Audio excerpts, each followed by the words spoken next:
ring that you gave me, darling, from my hand shall never part.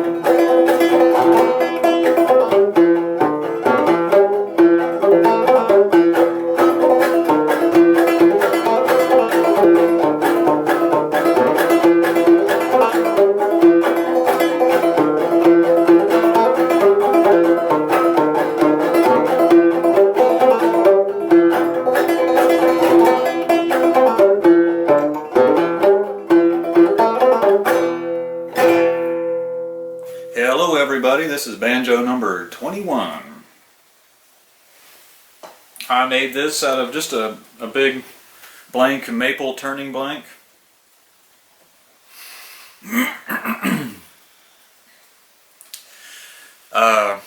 The rim is a bent maple snare drum shell, probably from the 1990s. I got a big stack of these from a friend of mine who doesn't want them anymore because they're all kind of a sort of a tacky laminated kind of wood, so you can't really use it for old-timey stuff unless you cover it with some kind of paint like this. I tried to make this paint look like it's old, mixed it with some crackling medium that makes it kind of crackle like old varnish, and was able to get a little bit of a antique looking finish to it. There's the inside of this instrument. I'm still doing the 2 screws in the heel and adding a little extra security down here, experimenting with different ways to do that. You can see the neck. It sort of transitions from sort of a rectangular profile here, and then up through here it becomes D profile, and then I transitioned around the thumb peg to a V profile. So the neck is V'd up here, just to the thumb peg area. And the way I have it set up, my 5th peg, my 5th fret is actually right about here in this area. A couple things I'm real happy with on this banjo, excuse me. I'm real happy with this area.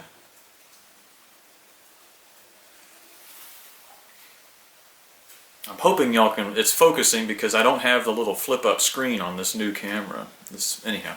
So like I've noticed on a lot of original, like all the original Boucher banjos that I've examined, I've been fortunate enough to get to actually pick up and play 2, maybe 3 original Bouchers in person.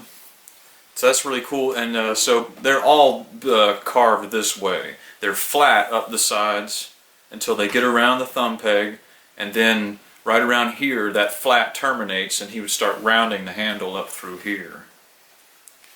And usually, like I've always mentioned when I try to sort of emulate a neck like that, I'm not really copying it because every Boucher neck I've ever seen up close was pieced through here. It was actually 2 pieces of wood glued together. Anyhow, the peg head, I have to admit, is really just a design that I really like a lot, and it's just some cheap old shape I think I first saw on those lousy Buckbee banjos that everybody played around like from 1880 to like 1920. Every picture you see with a banjo picker in it, they're almost all playing one of those Buckbee banjos, and quite often it has a peg head somewhat shaped like this. I take that shape and exaggerated it, sort of drew it out and ballooned it up bigger up here, and then I call these little ears. I kind of drew these ears out a little bit more extreme. It almost has sort of the appearance of like a whale or something. A lot of these early banjo peg heads, when it was still like part of a pagan Afro-Caribbean tradition, they were very phallic shaped. So I'm kind of keeping in line with that. My other nod to that sort of Haitian tradition, the Afro-Caribbean tradition, is this little symbol that it's similar to what's carved on the front of the 1840s Haitian banjo.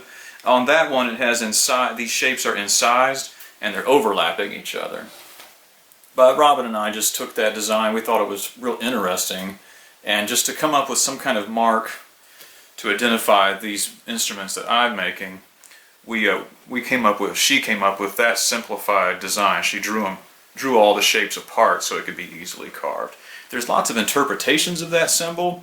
The best one I've heard that I think is most interesting is there's 3 herbs that are used in specifically in Haitian religious practices, and they call it the 3 leaves. I think in Haitian French that's something like trois fées. I would have read that in Laurence Dubois' book. Anyhow. So it's those 3 leaves, they think, with maybe a pair of eyes underneath them. Also, interestingly enough, I was just mentioning to my friend, if you move these 2 so-called eyes up here and treat them like leaves, the symbol becomes a cannabis leaf. So that's kind of interesting. Who knows? So yeah, back to this real quick. This is a deer bone nut. That's just from some deer bone that my dogs bring in. They find deer bones out in the woods, and it works great for bone nuts. I do not bother with a pip on these usually. We could talk about how I fastened the hide on here.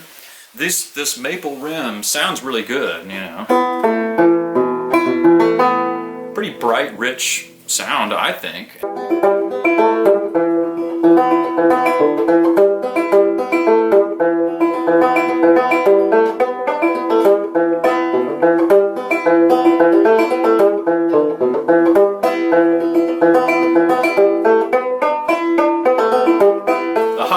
Is a goat hide from Jeff Menzies down in Jamaica. If you want a nice, natural, sort of rustic looking, heavier goat hide for your instrument, a drum or a banjo or tambourine, anything you're making, look into Jeff's stuff. They're pretty cool. I guess that's about all I need to say about this. Okay, everybody, thanks for looking. If you like that, if you'd like to see more, I'm going to play just some songs with this banjo here in the future. Check it out. Check us out. Hit up the subscribe button down there. Give us the thumbs up. And it'd be even better if you can share this video with somebody who you think is interested in banjos or early music. Thanks a lot. I appreciate it.